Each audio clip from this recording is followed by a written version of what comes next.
Hello and welcome to the 15th and final episode of the review and recap series for the Living Under Nazi Rule topic as part of OCR History B. We're finishing off with our final episode of Theme 5, which is the occupation of different territories across Europe throughout 1939 to 1945. And the final part of this theme that we need to have a look at is how different people responded to Nazi rule. There were three responses to living under Nazi occupation. People faced three choices that they could make when the Nazis invaded their territory. The first of these options was to resist Nazi rule. The second was to collaborate with Nazi rule. And the third was to accommodate Nazi rule. In terms of resistance then, what does that actually mean? Well, if you were to resist Nazi rule, this is where you would be actively working against the Nazis. This could range from small acts of resistance, such as passive resistance, to much larger acts of terrorism. What examples of resistance have we got? Well, a significant number of Polish people helped 450,000 Jews escape certain death. This is an act of active resistance that we see to Nazi rule. There is another group called the Bielski Partisans, which numbered about 1,236. They are escapees from Polish ghettos who tried to help fellow Polish people in these ghettos escape from Nazi rule as well. So those are just two examples of resistance to Nazi rule. What would it mean if you collaborated with the Nazis? Well, this is where you would work with or for the Nazis. You would be actively helping them with their occupation. What examples of collaboration have we got? Well, in Belgium, there was a movement called the De Vlag movement, which had about 50,000 members in 1943. The De Vlag movement was responsible for helping recruit SS soldiers in Belgium after the Nazis invaded, and the De Vlag movement would receive some financial compensation for encouraging Belgian people to sign up to the SS. That is actively helping them occupy Belgium.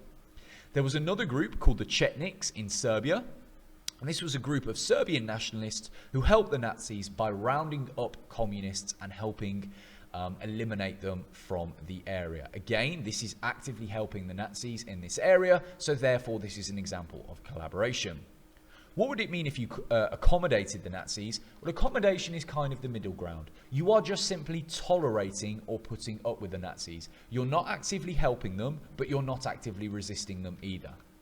What examples of accommodation have we got? Well, in the 1940s, after the Danish people are subjected to Nazi rule, they are allowed to keep their government in return for establishing good relations with the Germans. So as long as they got on with the occupying forces, they were allowed to keep their government. So that's an example of accommodation.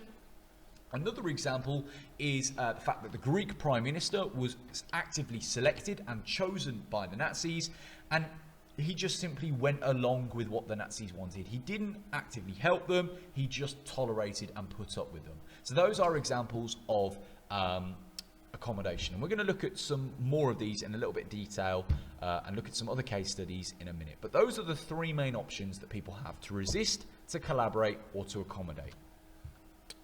So we can kind of dissect this and look at how people chose to respond by looking at the Nazi occupation of France. In May 1940, Germany invades France and defeats it quite quickly. France is then split up into two different sections. You have the northern zone, which is directly occupied and ruled by the Nazis with very strict rules.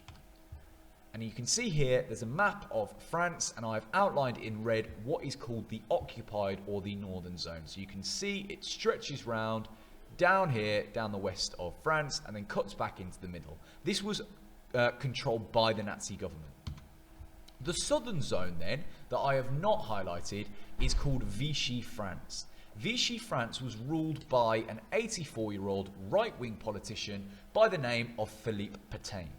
Philippe Pétain was chosen to rule Vichy France because he was sympathetic with Nazi views. He actively collaborated with the Nazis. It therefore remained unoccupied by the Nazis because it was almost like a puppet state. It was doing what the Nazis wanted in France without really being asked to do it. I've highlighted it there with the blue arrow. However, both zones suffered hugely as a result of Nazi rule.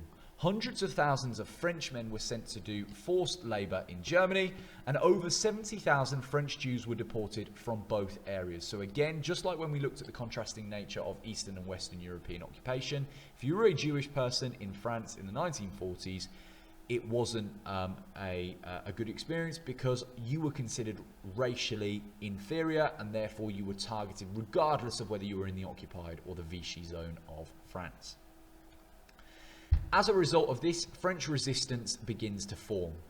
French resistance began to fight back against the Nazis by providing intelligence to the Allies, or sabotaging Nazi rule, or assassinating German politicians and officers in the French area.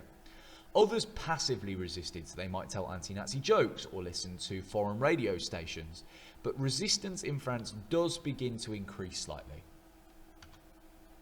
What case studies have we got then on resistance and collaboration? Well, there are two main people that we can look at for this. The first of these is a man called André Trocmé. André Trocmé is a Protestant pastor in the southeast of France, in Vichy France. So he's down here. Between December 1940 and September 1944, André Trocmé was responsible for arranging 5,000 Jewish people, who were mostly children, to be hidden across his different area. He encouraged the local population to hide them in the homes and schools and farms. He also arranged for them to have forged ID cards so that the Vichy French forces would not know who was and wasn't Jewish. He even arranged them to have different ration cards, so they were able to get rations. And in some instances, he also organised escapes for Jewish people to Switzerland, which is to the south of France. In February 1943, André Trocmé is arrested for these acts of resistance. He's eventually released, but he then has to go into hiding out of fear for his own life. So this is a great example of how, in some parts of France, there was active resistance to the Nazis. On the flip side of that, we have an example of collaboration in the form of Coco Chanel. Coco Chanel, who I am sure you have all heard of, was a famous fashion designer and perfume maker in the 1930s. After the Nazis invade in 1940, she chooses to stay in Paris, in the capital, and she then becomes friends with Nazi officers. In fact, she even goes as far as to have a romantic relationship with a military intelligence officer by the name of Baron Hans Gunther von Dinklage, and they have a love affair together.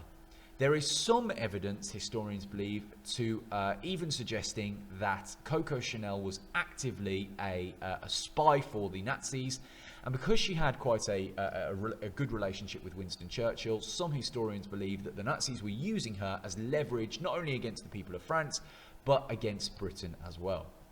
In 1941, Coco Chanel collaborates with the Nazis by taking advantage of anti-Semitic legislation, so anti-Semitic laws that are being passed in the occupied part of France, to try and remove Jewish directors from her board of directors of her perfume company.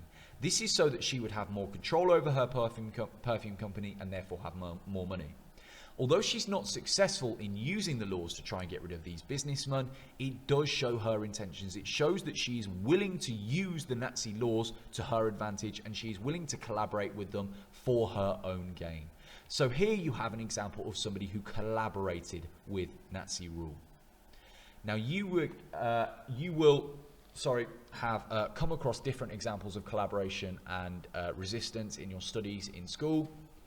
So please refer to your textbooks as well as your revision guides for other examples. But these are just two important case studies that really highlight the differing way in which people in France and across Europe responded to Nazi rule.